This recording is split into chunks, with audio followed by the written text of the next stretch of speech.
韩光君，韩光君，韩光君！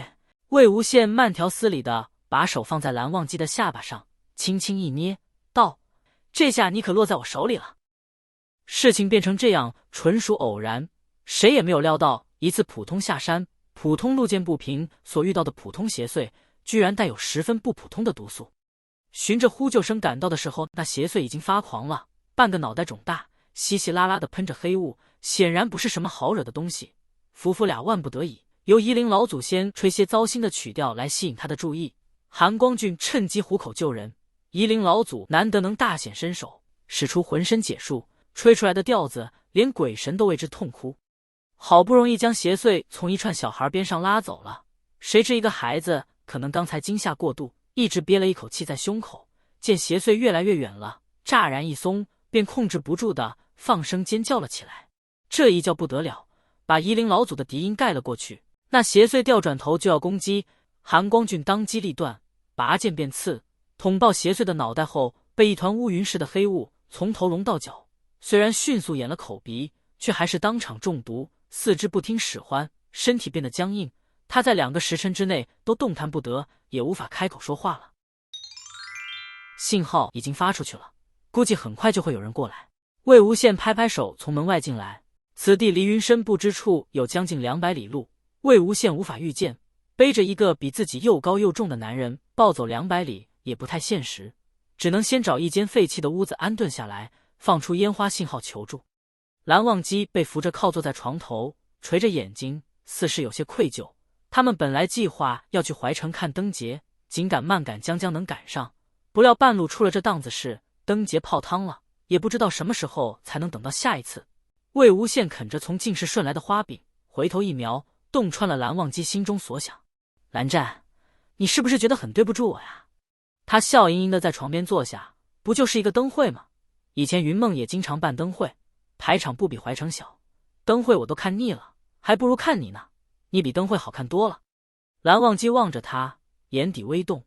魏无羡细细辨认了一阵，道：“你是不是想说我期待了很久？其实我期待的是和你出来玩，什么地方并不重要。不信咱们下次试试，就算去妖怪的老巢，我也一样能乐在其中。哎，想想还蛮有情趣的。”蓝忘机无言，如果他现在能动，一定会无奈的摇摇头。魏无羡话锋一转，不过机会这么难得，也不好浪费。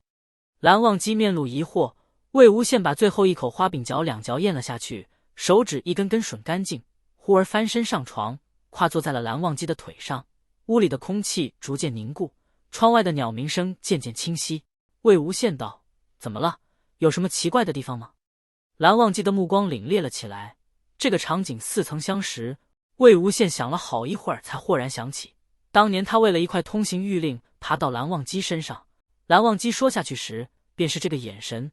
想起来的魏无羡顿时感到震惊，蓝湛蓝忘机真是个可怕的男人，在身不能行口不能言的情况下，居然能利用一个眼神告诫自己，唤醒自己惨痛的记忆，时机火候都拿捏得分毫不差，堪称传奇。只可惜他现在回天无力，人为刀俎，他为鱼肉，任何眼神暗示都没什么用，倒像在虚张声势。魏无羡又是唯恐天下不乱者，这点小伎俩怎么唬得住他？当即一甩下摆，坐得更近了些，几乎就要变成某个难以言喻的体位了，双手圈在蓝忘机两侧，与他脸对着脸，鼻尖碰着鼻尖，眸里一汪春水，含情脉脉。二哥哥，你喜欢我这样吗？你怎么不说话？你不说话，我就当你默认喽。蓝忘机的目光里饱含无声的谴责。魏无羡道：“你再装也没有用，瞧瞧你的耳朵，我都看到了。”说罢，撩开他耳鬓处的发丝，果不其然，那副躲在黑发下的耳垂已然变成了胭脂色。蓝忘机的表情着实精彩。魏无羡嘻嘻笑着，伸手去拨弄他们。可怜这副耳垂，平日里总是出卖蓝忘机，惹人疼爱得很，偏生被蓝忘机藏得死紧，如今终于落入了魔爪，被又揉又捻一番，红得几欲滴血。蓝忘机用带着怒气的视线考他，甚是吓人。魏无羡装模作样的叹了口气：“韩光觉，你太不厚道了，总是你玩弄我，到我玩弄你的时候就这么不愿意，你的公平公正呢？你的礼尚往来呢？”蓝忘机微微闭目，冷漠二字写在脸上，不想与他废话。他这或许是在拖延时间。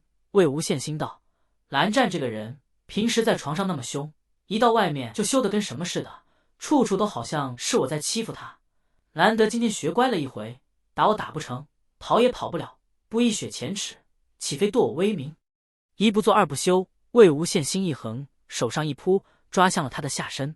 蓝忘机猛地睁大眼睛，瞪着他，眸光似火，充满了警告的意味。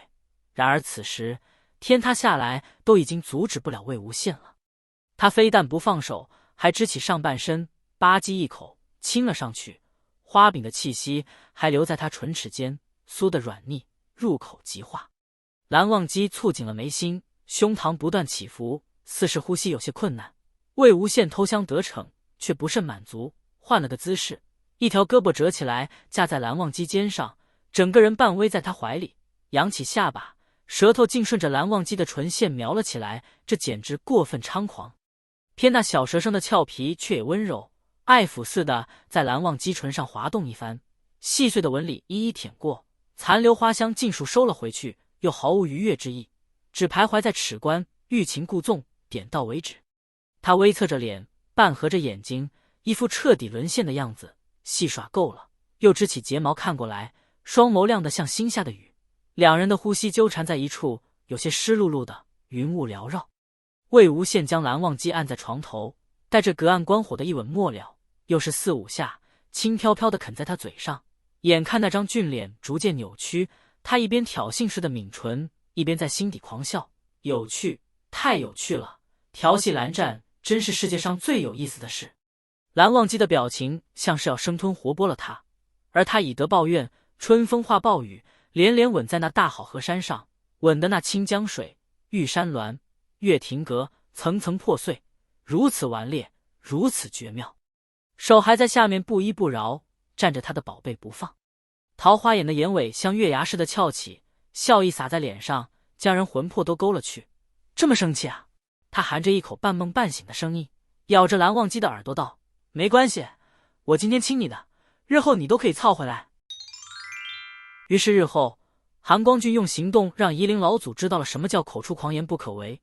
面对床上要死要活的魏无羡，蓝忘机就像一个没得感情的杀手，冷冰冰地吐出了3个字：21。魏无羡泪眼婆娑：什么？你亲了21下？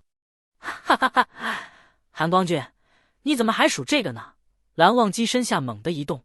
魏无羡嗷嗷叫道：蓝湛，蓝湛，我胡说八道，我错了，大人有大量，饶了我吧。